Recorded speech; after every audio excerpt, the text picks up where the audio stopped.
இன்றே டவுன்லோட் செய்து உங்கள் ஃபேவரட் ஷோக்களை என்ஜாய் பண்ணுங்க. என்ன அகிலா, உனக்கு பார்வதி விஷயத்துல ஏன் இப்படி அவசரப்பட்ட? பார்வதி இன்னும் கொஞ்ச நாளைக்கு ஹாஸ்பிட்டல்ல இருந்திருக்கலாமே, ஏன் அவசரமா டிஸ்சார்ஜ் பண்ணணும்னு கேட்டேன். நான் எடுத்த இந்த முடிவு அவசரமானதுன்னு தோணலாங்க, ஆனா அவசியமானது. என்ன சொல்ற அகிலா? ஒரு பொண்ண பெத்த தகப்பனோட நியாயமான பயத்தை என்னால உதாசீனப்படுத்த முடியலங்க. பார்வதி நினைச்சு சுந்தரம் எதுக்காக பயப்படணும்? அப்படியே சுந்தரம் பயப்பட்டாலும் பார்வதிய எதுக்காக ஹாஸ்பிட்டல்ல இருந்து அவசரமா டிஸ்சார்ஜ் பண்ணணும்? ஒருவேளை அனஸ்தீசியா மேட்டர் மனசுல வச்சுக்கிட்டு ஹாஸ்பிட்டல்ல பார்வதி உயிருக்கு ஏதாவது ஆபத்து வரும்னு சுந்தரம் பயப்படுறாரோ? பார்வதியோட உயிருக்கு ஆபத்து வரும்னு சுந்தரம் பயப்படலங்க. அப்படி அவர் பயந்திருந்தா நான் அவருக்கு தைரியம் சொல்லி இருந்திருப்பேன். அப்போ சுந்தரத்தோட பயம் என்னதான் அகிலா? உன்கிட்ட என்னதான் சொன்னாரு? சொல்றேங்க. சுந்தரம், மத்தவங்க பேசுறதையெல்லாம் விட்டு தள்ளு. நீ ஆதிய பத்தி தப்பா நினைக்கிறியா? ஐயோ, அப்படியெல்லாம் எதுவும் இல்லம்மா. நான் பெரிய தம்பிய தப்பா நினைப்பேனாம்மா. இருந்தாலும் ஊர்வாயம் மூடணும். அதுக்காக பெரிய தம்பி ஆஸ்பத்திரிக்கு வர்றதை குறைச்சிக்கிட்டா நல்லா இருக்கும்மா. சுந்தரம் சொன்ன காரணத்தை சொன்னா ஆதி மனசு கஷ்டப்படுங்க. அதனாலதான் நான் ஆதி கிட்ட இத பத்தி எதுவுமே சொல்லாம பார்வதிய ஹாஸ்பிட்டல்ல இருந்து டிஸ்சார்ஜ் பண்ணி இங்க கூட்டிட்டு வந்துட்டேன். நீ சொல்றதெல்லாம் கரெக்ட் தான் அகிலா. இருந்தாலும் பார்வதிய ஹாஸ்பிட்டல்ல வச்சு பாத்துக்கிற மாதிரி வருமா? நீ சுந்தரத்துக்கிட்ட இப்படி சொன்னத அவர் போய் அம்மாட்ட சொன்னா பெரிய பிரச்சனையாயிரும் ப்ரோ. பார்வதி கூட இப்படிதான் பயந்தா. ஆனா எனக்கு என்னமோ சுந்தரம் இந்த விஷயத்தை அம்மா கிட்ட கொண்டு போக மாட்டாருன்னு தான் தோணுது. அவர் கார் எடுக்க மாட்டேன்னு சொன்னதுக்கும் நீ சொன்னதுக்கும் ஏதோ சம்மந்தம் இருக்கிற மாதிரி தான் எனக்கு தோணுது ப்ரோ. சரி, நீ கிளம்பு. நான் பார்வதி பார்க்க வேற எதுனா யோசிக்கிறேன்.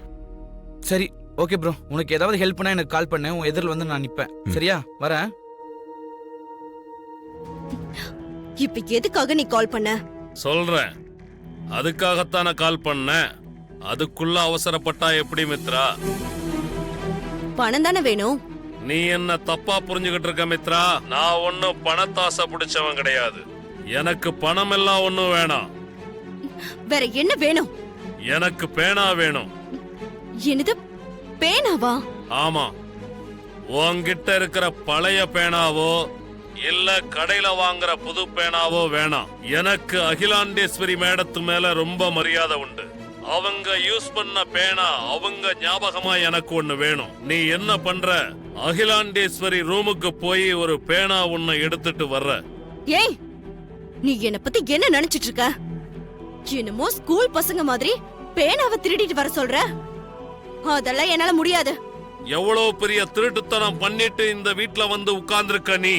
என்னமோ யோக்கிய சிகாமணி மாதிரி ஒரு பேனா திருட மாட்டேன்னு சொல்லிட்டு இருக்க.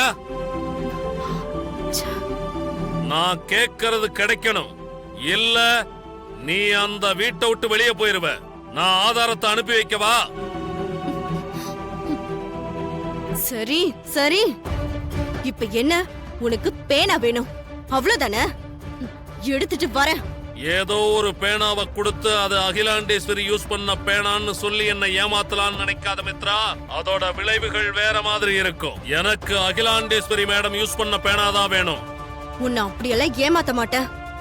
அகிலாண்டேஸ்வரி ரூமுக்கு போய் அவங்க யூஸ் பண்ண பேனாவையே எடுத்துட்டு வந்து தர. போதுமா?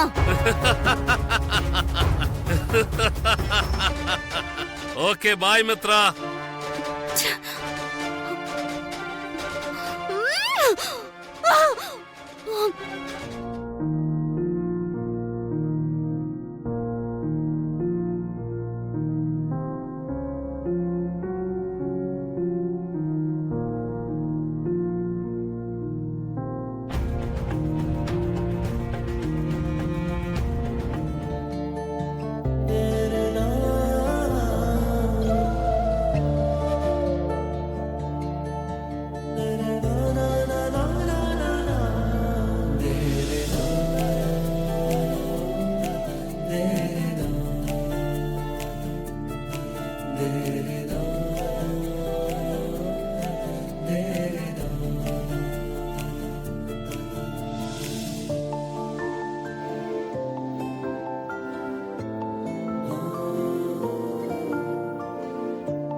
என் கை பிடிச்சி எந்திரிச்சு நில்லு.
ஏய், என்னாச்சு?